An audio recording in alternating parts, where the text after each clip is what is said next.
Bismillahirrahmanirrahim. Assalamualaikum warahmatullahi taala wabarakatuh. Nama saya Aisyah Safia binti Muhammad Zulkarnain. Saya dari PISMP Pendidikan Islam A 2021. InsyaAllah pada hari ini saya akan melakukan ujian amali 1 iaitu berkenaan dengan kemahiran hantaran. Jadi saya telah memilih permainan bola jaring bagi menyiapkan tugasan saya pada hari ini.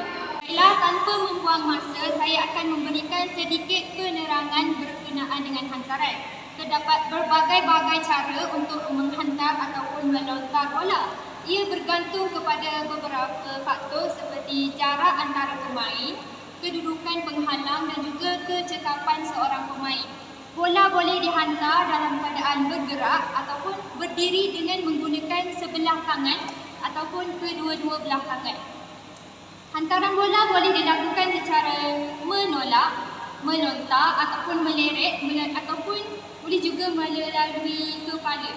Apabila menghantar bola, mestilah wujud persefahaman di antara orang yang menghantar bola dan orang yang menerima bola.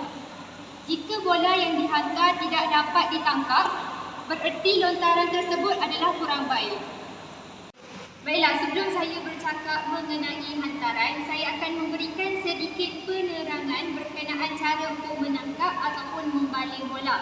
Seperti yang kita tahu dalam permainan bola jaring, pemain tidak dibenarkan berlari sambil membawa bola.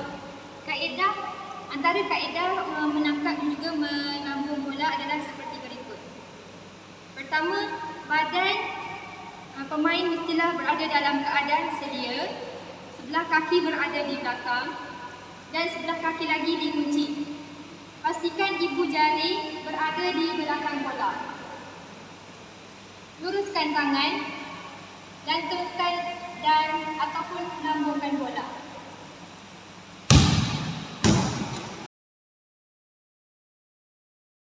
Berdasarkan modul, terdapat 5 jenis hantaran bagi bola jaring. Namun saya telah memilih 4 jenis hantaran sahaja, iaitu hantaran aras dada, hantaran aras bahu, hantaran lock ataupun hantaran aras kepala dan juga hantaran lantunan. Hantaran pertama adalah hantaran aras dada.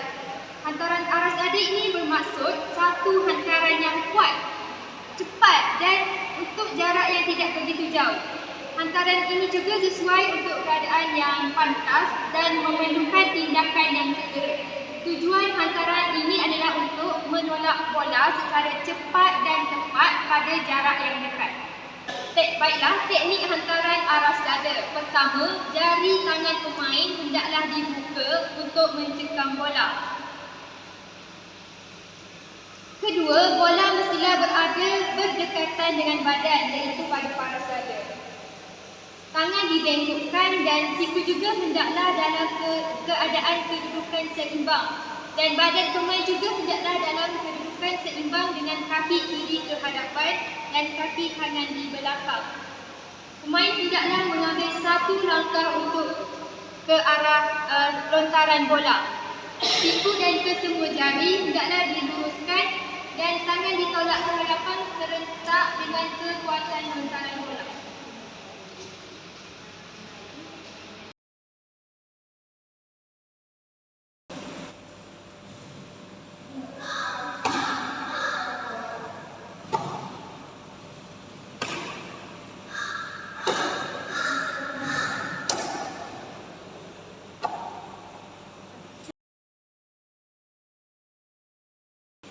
Baiklah, hantaran kedua pula adalah hantaran aras bahu.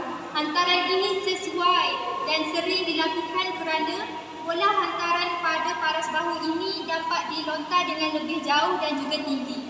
Bola yang dihantar dengan cara ini sukar untuk dipintas ataupun direbut dengan mudah oleh pihak lawan. Hantaran ini juga dilakukan dengan teknik yang betul akan menjadi lebih kuat, cepat dan tepat. Hantaran begini boleh dibuat ke hadapan penerima. Tujuan hantaran ini adalah supaya hantaran bola adalah cepat dan tepat pada jarak yang jauh dan tinggi. Antara teknik hantaran pada aras bahu adalah yang pertama, pegang bola di atas tapak tangan kanan. Kedua, kaki kiri melangkah selangkah ke hadapan. bertindak sebagai paksi kepada pergerakan kaki kanan. Yang ketiga, berat badan berada di atas kaki kiri. Yang keempat, bawa bola ke belakang dengan kedudukan siku dibengkokkan. Dan pindahkan berat badan dari kaki kanan ke kaki kiri semasa membuat hantaran.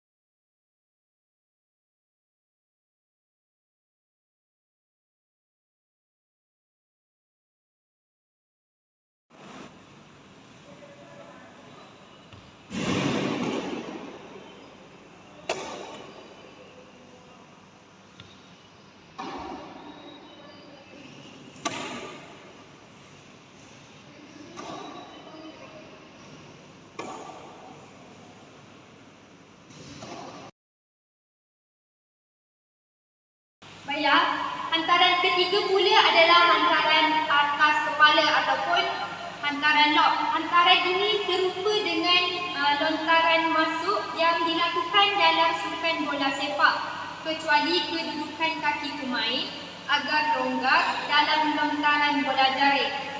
Tambahan pula, hantaran ini digunakan apabila pemain yang terlibat dihadang ataupun dihalang oleh pemain lawan.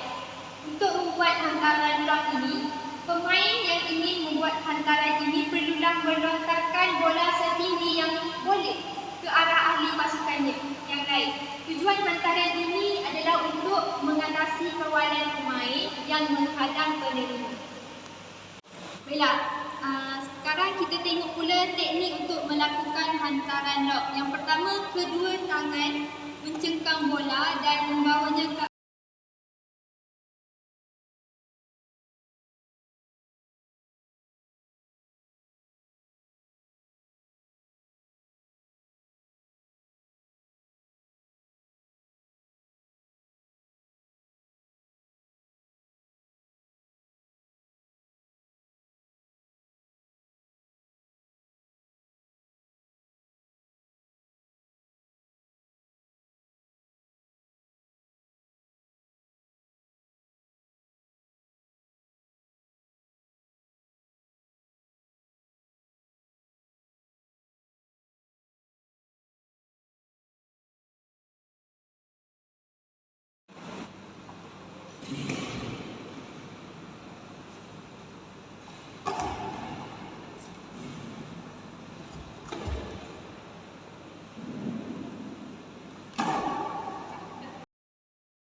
hantaran terakhir pula adalah hantaran lantun.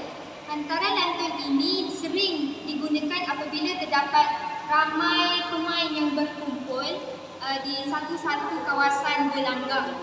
Terutamanya apabila hampir dengan kawasan jaringan. Hantaran ini rendah sahaja dan dilakukan apabila pemain ataupun pemain yang lawan tu lebih tinggi daripada pemain yang membuat ataupun menerima hantaran. Hantaran lantun ini boleh dibalik dengan satu ataupun dua tangan, tetapi selalunya dengan menggunakan kedua-dua belah tangan agar balingan bola menjadi lebih stabil, cepat dan tepat. Tujuan hantaran ini adalah untuk membuat hantaran secara mengejut ataupun bagi menembusi kawalan ketat daripada pihak lawan yang berada terlalu hampir dengan kita. Baiklah, teknik bagi hantaran lantun pula adalah yang pertama, kedua-dua belah tangan ini memegang bola pada arah dada. Yang kedua, pemain melangkah setapak ke hadapan lalu menolak bola ke lantai agar dilantunkan semula dan dapat disambut oleh ahli pasukan. Apabila menggunakan sebelah tangan, gerakan sama seperti hantaran bahu, tetapi pemain hendaklah merendahkan badan dengan cara membengkokkan sedikit lutut. Tujuan ini adalah untuk menghantar bola ke bawah ataupun ke sebelah sisi